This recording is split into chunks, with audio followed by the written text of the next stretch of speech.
महोदयांना माझा स्पेसिफिक प्रश्न आहे। अध्यक्ष महोदय, मंत्री महोदय पंढरपूरला आले होते तेव्हा आपण या महात्मा ज्योतिबा फुले योजनेवरती काही लोकांवरती मागच्या अधिवेशनात देखील कारवाई केली, परंतु परत एकदा ह्या योजनेमध्ये आता काही हॉस्पिटल आहेत जिथं सांगितलं जातं की बेड उपलब्ध नाहीत। मग आपण अशी काय सोय करणार का की बेडची काय त्याला काय मर्यादा आहे का? 10% 20%? मग आपण बोर्ड लिहिणार का डिजिटल, किंवा त्या बाहेर लिहिलेला असतो आणि तिथं बेड दाखवतात, मग दुसरा पेशंट ज्यावेळेस चांगल्या त्या पॅकेजमध्ये पॅकेज तुमचे कमी जास्त आहेत, मग त्यातला जो क्रीम आलेला आहे त्याला तिथं घेतलं जातं आणि मग ज्याला उपचाराची आवश्यकता आहे, अपघात झालेल्या लोकांना त्या ठिकाणी बेड उपलब्ध नाही, मग दुसरीकडे शिफ्ट केलं जातं। मग अशा हॉस्पिटलवरती काय कारवाई होणार? आणि इथं जे आपले मित्र बसलेत जे आरोग्यासाठी, तर ह्यांना त्या ठिकाणी ते हॉस्पिटल चालवतात का? अशा पद्धतीच्या काही घटना घडतायत आणि काही ठराविकच हॉस्पिटल आहेत जे या योजनेचा जास्तीत जास्त लाभ घेत आहेत।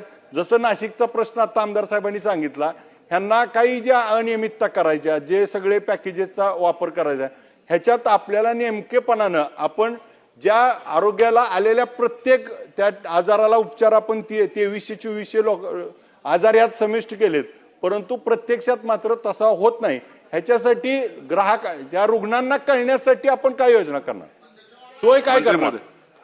ग्राहक आल्यानंतर त्या रुग्णांना कसं कळणार की इथं हॉस्पिटलमध्ये बेड उपलब्ध आहे, इथं उपचार घेऊ शकतो, मला दुसऱ्या हॉस्पिटलला जायची गरज नाही?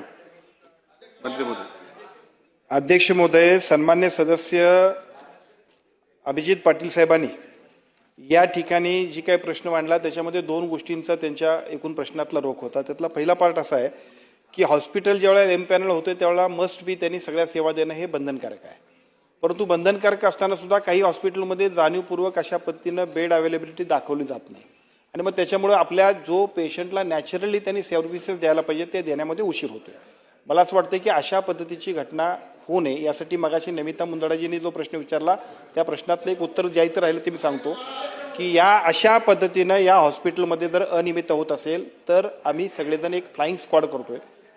महात्मा फुले आरोग्यदायी योजना आणि आयुष्यमान भारत योजनेच्या माध्यमातून एक फ्लाइंग स्क्वॉड अशा पद्धतीने काम करेल की जर अशा हॉस्पिटलमध्ये अनियमितता आढळली तर तात्काळ त्यांच्यावरती कारवाई करू। पार्ट 1 आणि पार्ट 2 जो आहे तो पार्ट 2 सुद्धा तेवढाच महत्वाचा आहे की या सगळ्याबरोबर रिअल टाइम डॅशबोर्ड सुद्धा बेड अवेलेबिलिटीचा आपण उपलब्ध करून देण्यासाठी IT बरोबर आमचं काम चाललंय की ज्याच्या माध्यमातून कुठेही गेला, समजा पेशंटला एखादा ऍक्सिडेंट झाला, त्याला जायचं आहे कुठेतरी, त्यानं तिथं ऑनलाईन जरी बघितलं आपल्याकडे मोबाईलवरनं तरी सुद्धा त्याला उपलब्धता मिळेल आणि त्या तात्काळ त्याला सेवा मिळेल। अशा पद्धतीनं IT बरोबर आमचं काम चालू आहे, त्याचाही फायदा निश्चितपणे होईल।